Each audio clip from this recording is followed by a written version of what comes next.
Janoza. Kino olamida bugun og'ir judolik. Xalq suygan taniqli aktrisa bugun vafot etdi. Assalomu alaykum hurmatli tomoshabin.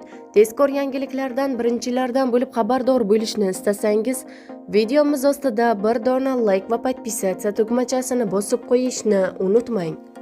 O'zbek tomoshabinlariga Moskva ko'z yoshlarga ishonmaydi roli orqali yaxshi tanish bo'lgan rus aktrisasi Vera Alentova 25-dekabr kuni 83 yoshda vafot etdi. TASS axborot agentligi xabariga ko'ra, u 20-dekabr kuni vafot etgan. Aktyor Anatoliy Lobotskiy bilan xayrlashuv marosimi vaqtida o'zini yomon his qilgan. Aktrisani zudlik bilan tez yordam shifokorlariga topshirishgan, biroq uni saqlab qolishning imkoni bo'lmagan. Aktrisaning o'limiga miokard infarkti sabab bo'lgan. Vera Alentova 60 yil davomida xizmat qilgan. Pushkin nomidagi teatr va fojiani tasdiqlab, bu katta yo'qotish deb izoh berdi. Aktrisa Vera Alentova 1942-yil 21-fevralda tug'ilgan. Uning mashhurlikka erishishida shubhasiz rejissyor Vladimir Menshov tomonidan suratga olingan Moskva ko'z yoshlarga ishonmaydi kartinasidir.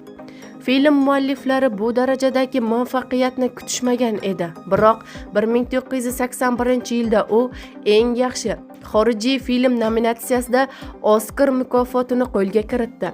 Qizig'i shundaki, mish-mishlarga ko'ra, Vera Alentova dastlab bu filmda suratga tushishni istamagan.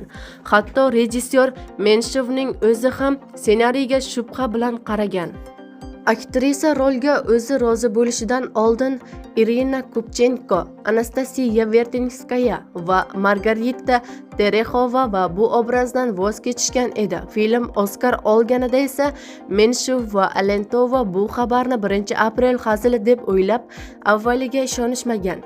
Alentovaning shaxsiy hayoti ekrandagi qahramonidan tubdan farq qilgan.